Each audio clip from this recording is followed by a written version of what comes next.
All right. Hi, everybody, and welcome. So today we're going to be talking a little bit about the game pitch. Before we do, I wanted to at least take a moment to say, these are the games that we've got for 2026. Um, Again, when it comes to the game selection process, usually what happens is we're trying to find 10 games that are fairly representative of different genres and are all appropriate for the course in terms of the subject matter and the scope and the definition that was put into it.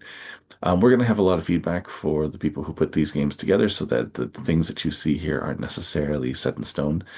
But as with any kind of team formation process, what's going to happen is the teams we're going to select tomorrow evening are going to be based off of what the team leads see as needed for their game. And that's going to come from you reaching out to them and telling them, this is the kind of ideas that I've got. Here are the skills that I have. Here's why I want to work with this on this game, or here's why I want to work with you. Whatever the case, use the next 24, 30 hours to just make your case to the team leads so that when we do the selection process tomorrow, um, the game that you are most interested in working on, or the multiple games you're interested in working on, you're more inclined to get picked for those based on the things that you say to the team leads.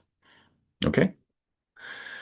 All right. And one of the things we talked about in our last class was the idea of how to make things fun. So that's one of those exercises you're probably going to do when you see each other at the second game jam. You're going to go over the idea with your team and figure out based on what skills you've got and where you can see things going, what the final version of your game is going to be. The idea is that what you pitch next week isn't going to be the same as the games that we've described on the previous slide. The pitch is going to be like, where did you end up? Given what the core element, like the core features of the game that we appreciated and wanted to see, where did you end up taking that to figure out like, here's the game that we think we're going to make? And then on Tuesday or Wednesday, depending on what day you've been assigned to, you're going to pitch this idea to our industry guests, and you're going to get some feedback from them. So this is the idea. On Saturday, you're going to hammer out exactly what your game is going to be. Um, Spend some of the time working through some of the ideas. Maybe you're going to have like maybe you're not sure exactly how something is going to look. Use the time in order to make it. Like make these really small versions of what you think your game's mechanic is going to be so that you can actually test it out and verify to yourself that yeah, this is going to be fun. Okay? So then what we're doing today is we're talking a little bit about a game pitch. Not everybody has had an opportunity to pitch a game before, so I just want to go over some of the basics of what we expect. And the reason why we do this session is because if we don't do this session, then people go into this thing on Tuesday or Wednesday and they have no idea what it is they're doing, and then they end up missing out on the opportunity that a pitch is supposed to be. It's not about a presentation like, oh, you have to like jump through this hoop as part of the course. The idea is that we're bringing in people who are experts in the field, and they're going to give you perspectives that we couldn't possibly. And so the more that you can get in front of them and the more feedback you can get on what your game's going to be, the better an idea of what you're like, the better idea you'll have of what you need to do next. So basically, I'm going to go over what's going to happen in the pitch, what it is that you need to do, and we'll take a little bit of time to talk about things like the creative brief, which is the actual thing you're going to hand in at the end of the week, and the itch page that you're going to need to set up to help store all the stuff that you submit for the course. Okay? So, pitch presentations. The pitch presentations we do here are meant to be short. The idea is we're going off of what's called the elevator pitch model. The elevator pitch is supposed to be that if you're in the elevator with like the CTO of your company, you want to be able to pitch some idea you've got. You have the duration of the elevator ride from whatever floor you're at to the ground floor to be able to get across your idea. So you need to be able to describe your game in a very short, succinct way. One sentence, two sentences, three sentences. The idea is that if, and after you've gotten off the elevator, if the CTO is really interested in your work or in the idea that you got, then you would have more time to expand on it. But you've got to be able to sell your idea within one or two sentences to be able to get across this idea and hook them into wanting to know more. Okay. So your pitch presentations are going to be short, like 2 to 3 minutes max. Later, you're going to do your design presentation, and that one's going to go for a little bit longer, like, 5 to 6 minutes. But this one is really just like get to the point, describe it quickly, show some images that help to illustrate what you're trying to do, and then let the rest of the time be spent on giving you feedback and discussing some of your ideas. All right. Your pitch should include inside it a lot of images to help people visualize what it is. If you can avoid describing your game and just sort of showing them some images like the mood board, which helps to convey the aesthetic of your game, or images from other games that are similar that help people visualize the kind of interactions or the kind of environment that you're going to be using, then that's always better, right? Okay, so who's going to be at this pitch? Um, what we've got is usually a panel of about three industry people. So coming up for this week, we have people like Adam Robinson Yu. Adam Robinson Yu was one of our former students, and he ended up making, well, so the game that he made in 404 ended up getting released on Steam, and then he proceeded to work on a game called A Short Hike. So I don't know if anyone's heard of A Short Hike, but basically that's Adam's creation. And he's also at one point been a TA for the course a little bit after he graduated. So he knows the course, he knows the students, and he's really great at being able to give back. We also have someone named Jamie Wu. Jamie Wu was the showrunner for this festival called Gamer Camp at one point. Gamer Camp was kind of like TIFF for games, where basically for several days he would organize this event that would show different games, and some of them were like more novel, had cultural ramifications, or were just considered to be like these great works within the gaming community. And he tried to showcase a lot of things from the local community too. Anyway, so he's a bit of our game culture expert. So between the two of them, and we have a third guest on Monday named Justin Park, and we have another guest on Wednesday, Saffron Bodukchang. Both of them, like all of them, are going to be giving you a great perspective on your initial idea, right? To figure out what works and what doesn't. Okay, so like we said, the people we bring in are going to be experts. They're going to have a lot of great things to say. The more succinct you make your presentation, the more time that you can kind of get stuff out of their brains to help figure out how to move your idea forward. There's no fixed way of presenting it, but if we had to offer a suggestion for people who absolutely have no idea what they're going to do, basically we can just do it in like four like quick slides. So one, you have one that introduces what your game is, does a quick profile of the people on your team, and um, and yeah, and you can basically have some imagery that sort of helps set the tone for what your game's going to be about. The next slide, you would have something that actually describes your game. So again, how would you pitch it if you were in an elevator? Really quick, this thing is going to be like Tetris, but in, an art studio, right? Like something like that, that helps people kind of say, okay, and then you can describe a little bit about the mechanics and how people would play this game and what's interesting or special about it. One of the things you probably want to include is this thing called the core gameplay loop.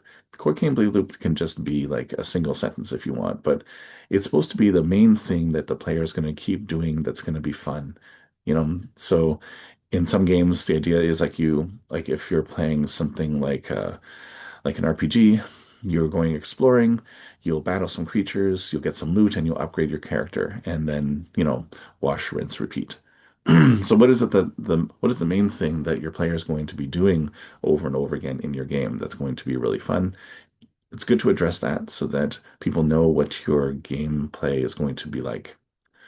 Having a side that also shows like the inspiration for your game. Again, because people want to be able to connect your game to other IP that they are familiar with. So if you show them some images of what you want the look and feel to be for the general aesthetic, if you want to show like little video clips that show how people interact with other games that is similar to the way you'd want them interacting with yours, even if you had something from Saturday's Game Jam that would help illustrate a little bit of what you're trying to do. It could be a gray boxed version of it. It's fine, right? Anything that allows you to transmit the idea without having to do it in words is best. And then if you want to have one thing that says like, what's different about your game, right? Okay, you've made comparisons in the third slide to other games that exist. What's going to set your game apart so that people understand why? Like, okay, if the third slide's about what's similar to other games, the fourth slide's about what's different, right? To help people understand what's novel and, going to catch people's attention. The main thing, as I said, is feedback, right? You want to be able to present as much as you can, but you don't want to go and just like talk for 10 minutes because the feedback is going to be the big thing. So, what's better is to be able to present like a shorter version of it, and then anything you leave out can come during the discussion period afterwards, right? You're going to be getting a lot of suggestions from various directions on what you could do, what you could add, what kind of things you should keep, things you should leave. Um, Not everything is meant to be like a protracted discussion. Sometimes what you're supposed to do is record all the ideas and just say like thank you, and then like go over the ideas afterwards with your team and figure out which ones you want to keep or not. You don't have to, and I would recommend against defending your idea too much, right? You can try to explain some of what your idea was in case somebody is a little bit confused, but there's a point where, it becomes a debate, and that's not where this is about, right? This is about you just getting stuff, right? So the more you try to push something on the like the guests that we bring in, the less you're taking in. And so we'd recommend, even in the cases where you think, the person is like dead wrong, that's fine, right? So you're not going to take their feedback into account. But basically, like take all of it as much as you can and then decide afterwards which to keep. Don't try to like deflect or, like shoot down ideas. Like all ideas are good, just take them all in and then decide which ones to keep. If there is something where within your team you're not sure which way to go, like half your team that thinks you should go one way, the other half goes the other way, bring both ideas, put them in front of our guests, and let them decide, right? And they'll tell you about things that you might not have considered. So you'll have the opportunity to be able to at least think about things afterwards, and then based on what things they recommend, you can then say, okay, our we weren't sure, but we had it pointed out to us that this approach is going to have these flaws. We can decide to accept that, but maybe it was better to go with approach number two, right? And one really crucial thing, well, there's two really crucial things. One, make sure somebody's taking notes because it's so tempting for people to look at this thing as a presentation that you just need to get through. So the whole focus is on being able to go up, present your slides, do your talking, and by your time you're done, you're like, phew. And then you realize that in the excitement of the moment, you don't remember anything that the guests said because you were just so focused on getting through the presentation that you didn't think to actually absorb what they were saying.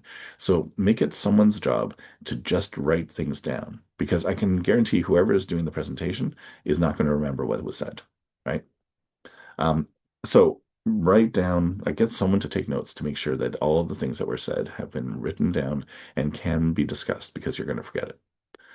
The last thing is that we're going to ask that everybody provides feedback to the other groups too, so that in the end we have a form that our guests are going to fill in with the comments that they've got, but their comments are not the only valuable ones. So we're going to ask that everybody gives feedback to the team that goes immediately after them. So basically, after you've done your presentation and all that excitement has, been purged, then take that moment to watch the presentation after you and give feedback on that. Okay, this is part of your class participation marks, but also it's valuable to get perspectives from other people in the class, So, yeah. What have been some of the issues we've seen with some of the past presentations? One, just way too much text, right? Um, Again, you're trying to show what a game is. You're basically want to show images. You want to have like minimal text.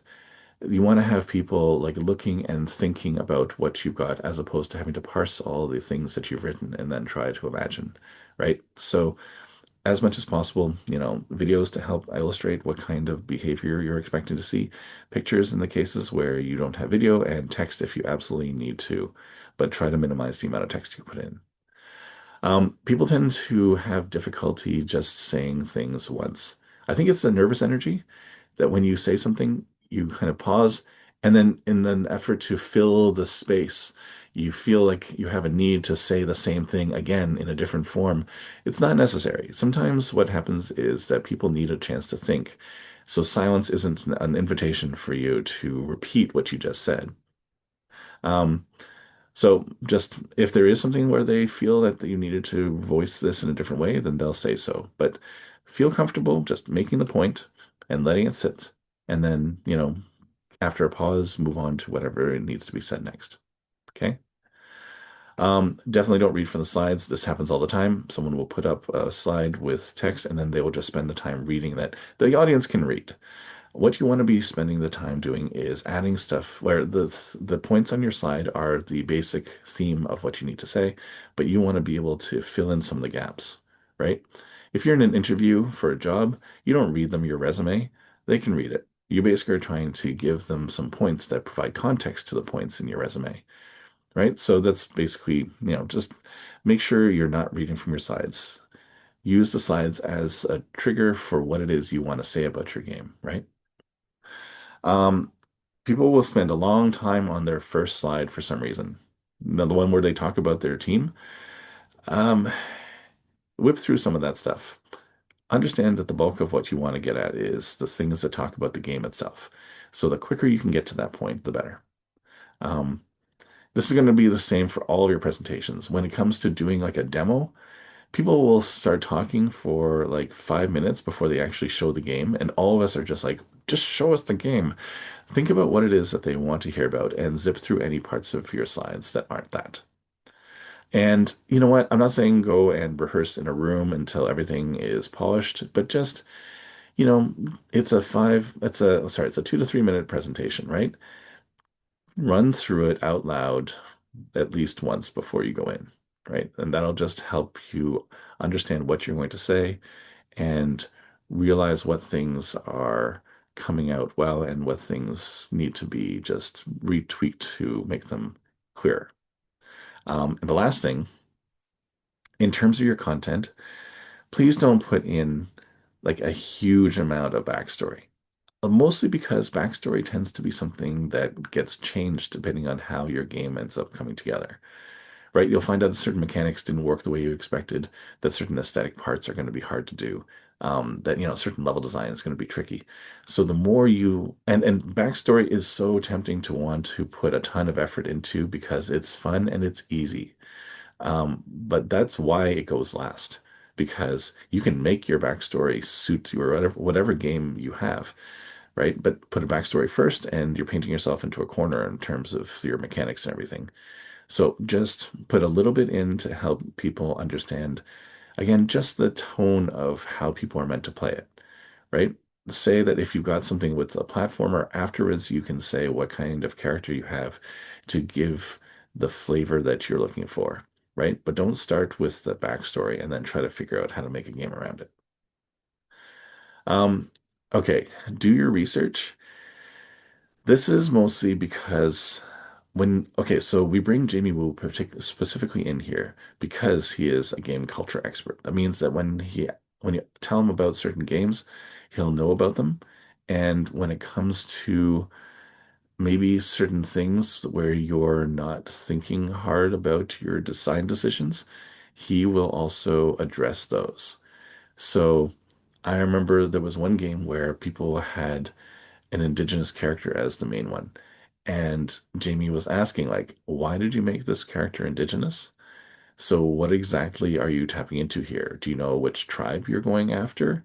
Do you know what aspects of indigenous culture are lending themselves to this game? Right? The idea is that even though it's a pitch and there's going to be changes made, don't make any decisions casually, right? Try to think about the reasons why you've chosen a particular environment or why you've chosen a particular character. Because first off, you want to make sure that the character and some of these, like the settings you choose, are in service to the game you want to make. Um, and secondly, you want to make sure that it's going to be authentic. So if you are going to make an indigenous character, but none of the people on your team are indigenous, then, what's happening, right? Like, who is the expert here? Who can stand up to somebody who is indigenous and be able to show that, you have done this properly or that, this speaks truth? So, just make sure. I'm not saying to try to intimidate everyone into making things so bland and unoffensive, but we want to see something authentic. Last year we had a game that took place as like a South Asian kite festival. And yeah, there were people on the team who knew enough to be able to say, like, there's some really cool things about the culture that we can integrate. That's great, right? Look to find out who on your team, like what kind of experiences and expertise you've got on your team, not just from the game making point of view, but like culturally, and try to integrate some of those things in so that you can show people like a slice of culture that they might have not have seen because you know this culture better than anyone else would, right? But just, or something that's in that vein. Like, don't shy away from integrating like culture or characters. But just make sure that, the ones that you are going to bring in, you've done your research if you don't already have it.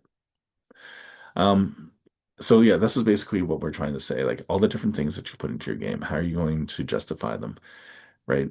Don't do the first thing that comes to your mind. Think about, what really works for the kind of gameplay you're trying to make, and what would you be in a good position to do authentically. All right. Um, And again, anything where like you're not going to put all of the details necessarily. There's going to be a lot of things where you've thought about how this game's going to work, but you're only going to show like 10% of it because it's the 10% that our guests are going to need to understand your game. If they ask, then you would have the other 90% to draw from. But just because you've done all the thinking doesn't mean that everything that you've just every decision that you've made goes into your pitch, just the ones that are relevant for people to understand the basics of your game. And the rest of it is there in case they do ask. You can always pull from it if you need to. Okay? Um, there's some things where you want to figure out some technical stuff in advance. So, have you ever like done a presentation before? Have you ever like displayed slides? Just make sure that that's working. If you've got videos in your slides and they've got sound and you want to use it, then, try to make sure you've tested it. Um, let's see, making sure that, oh, I mean, this will be more crucial for future demos, but if you are going to show, say, like a demo of your game jam from Saturday, I mean, maybe instead of switching over to Unity and then getting that to boot up and then having everybody wait while you're trying to get the display settings working, record some of the gameplay footage in advance.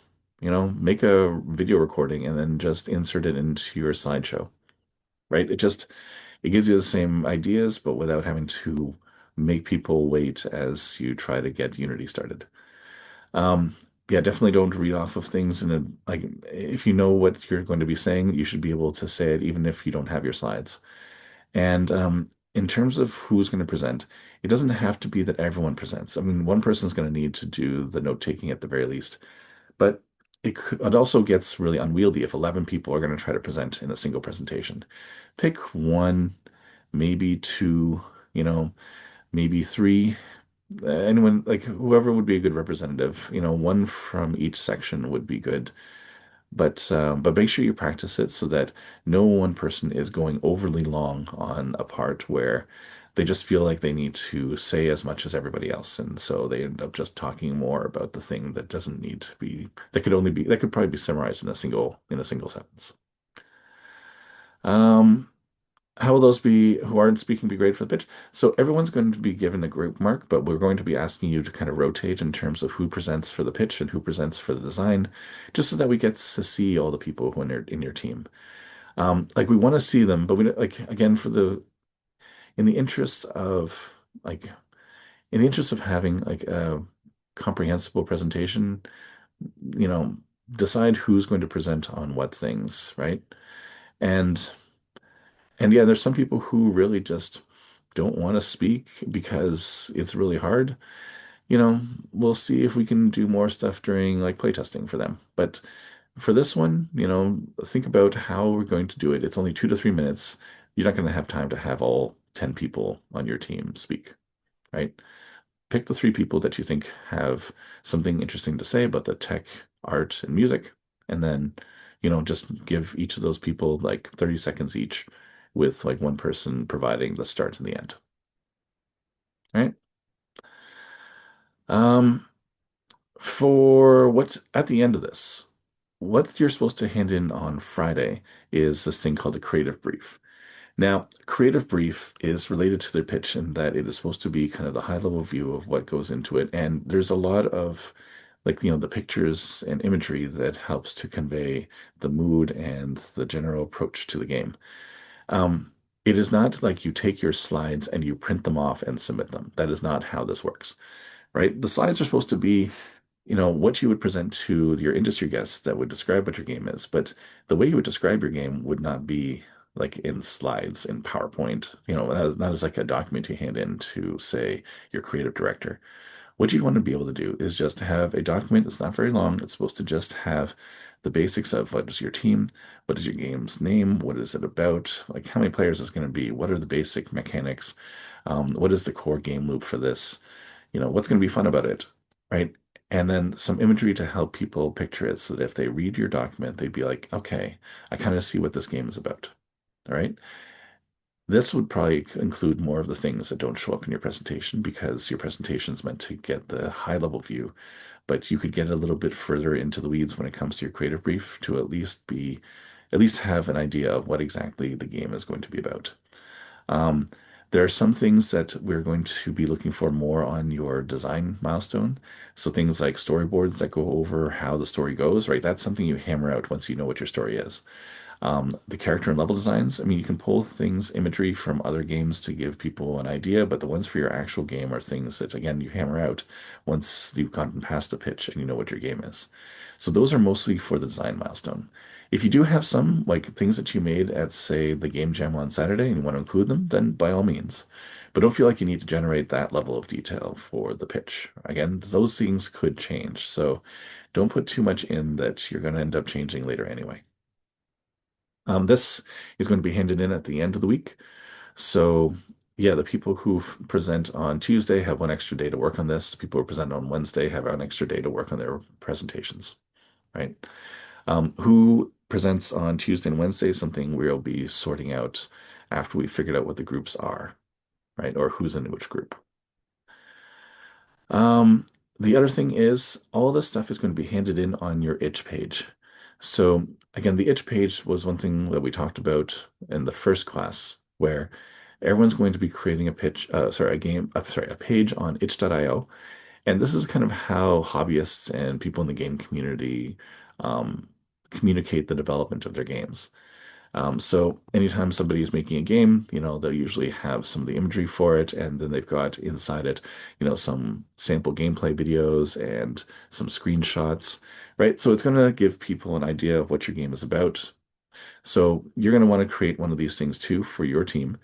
As soon as you have it, then you send it to us, like the course instructors, all of them, please, so that we don't have to find out that everyone just emailed their own instructor and we don't have a good collection. Send it to all of us so that we all have the links and we can kind of compile them all together.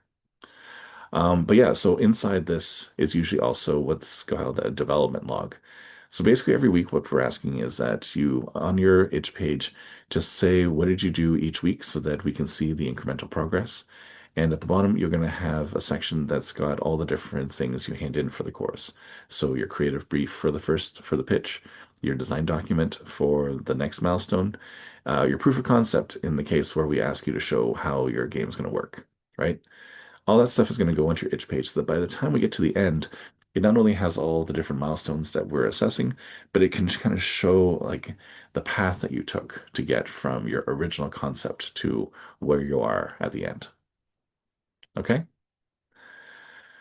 So let me give you my example pitch. So I have a game that I'd like to propose to all of you. All right. So my game is called Bowling Golf. The team members are here. We have Steve on gameplay and UI, Steve on 3D models and animation, and Steve on technical art. So the idea behind bowling golf is that it combines the sports of bowling and mini golf. So what you would do is you would actually have courses similar to how mini golf works with pins at the end, and you would have a bowling ball that you would roll down this course to be able to navigate through it and eventually knock down the pins at the end of the course. Okay? So the idea behind why this is going to be fun is because bowling games tend to be fun. They're very powerful, you know, when you have the ball striking all the pins and knocking them all down. But all of the bowling lanes are very straight and boring.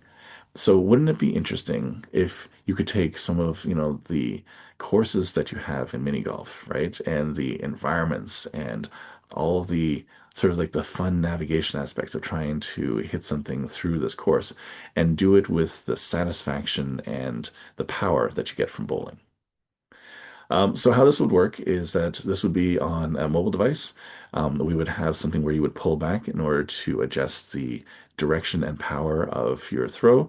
And as it goes down, you would use the accelerometer on your device to be able to turn one way or another to add a little body English so that you can kind of have it sort of tilt one way or another as you go through. The aesthetic would be through a lot of those, you know, over the top mini golf courses. So things that would go through like the jungle, like a whole bunch of like, you know, Peruvian ruins, maybe something that would be on, you know, like a flight deck or something. So things where the environment would be really interesting and kind of fun to navigate through. Some of the games that I've been taking this from, so we have things like Connect Bowling, which has a lot of really satisfying movement physics and, you know, knocking pins down. The idea of skee ball, where you're trying to be a little bit more careful about how you aim.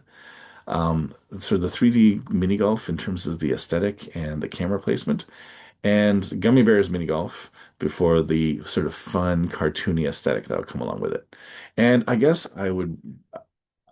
I should also mention that this one is one of my inspirations too. Hot Shots Golf is easy interface to get to know, but also very satisfying for when you actually manage to make the putts. So these are all the kinds of things that I'm trying to go from.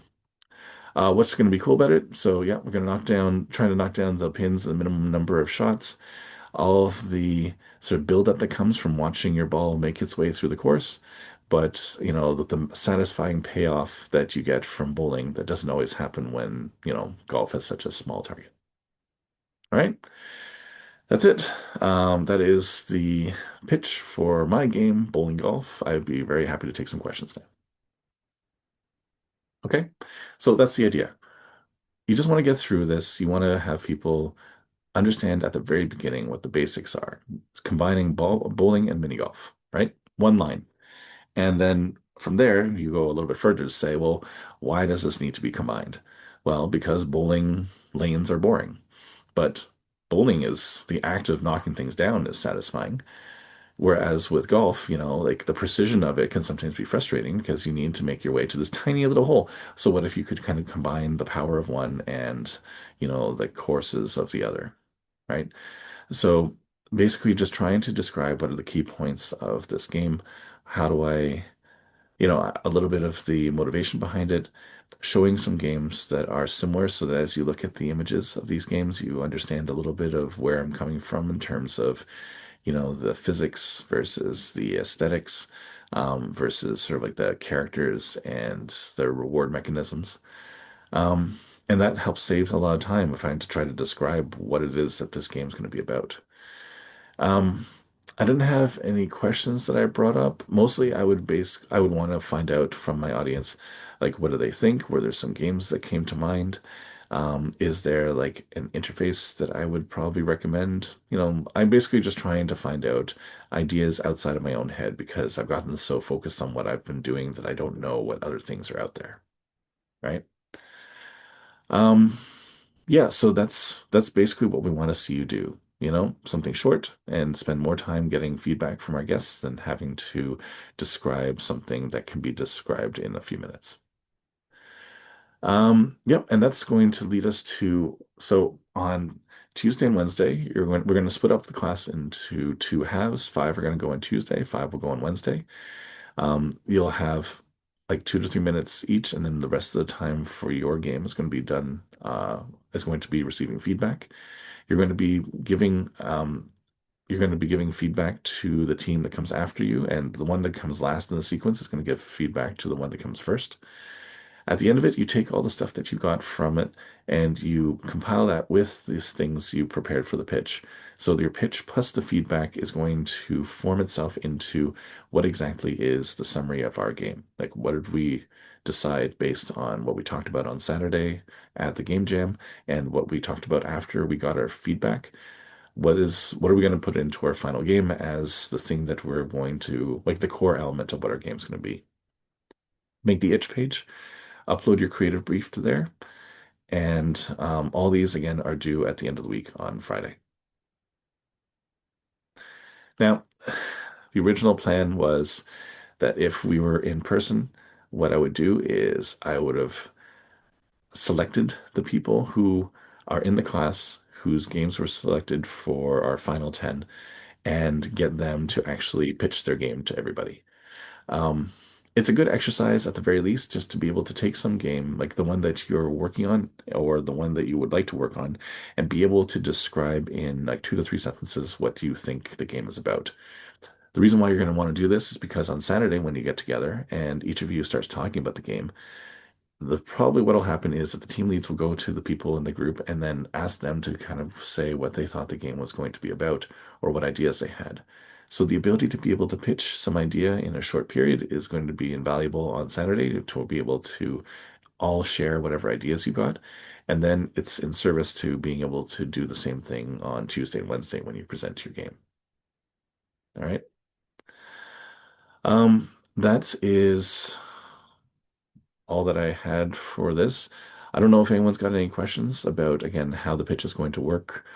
Um, I'm going to, I'm going to go back to the beginning so that you can see what the games are. But does anyone have any questions about how things are going to work again on Saturday or next week on Tuesday or Wednesday when you do your pitch? Any questions? Just toss them into the chat if they come.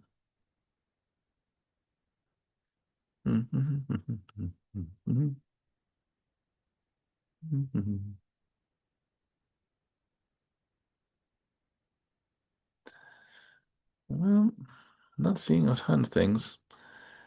Oh, here we go.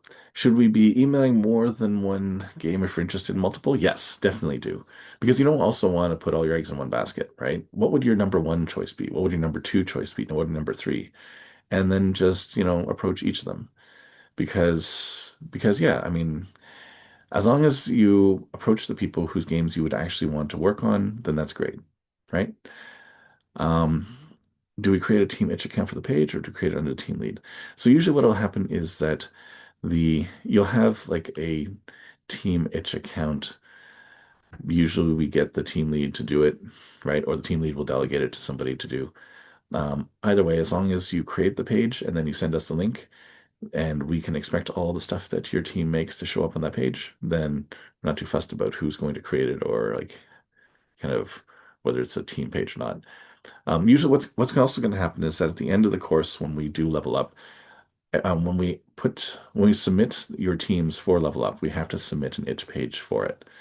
That way, everyone who's at the event will be able to go and click on your itch page to see what your game is, maybe look at a trailer for it, play a small sample of it. So yeah, it's pretty much going to be the itch page for your team, right? So if you have one like a personal one already, make a new one for the team so that you basically have something separate, something that can live with the game, independent of what you do for yourself.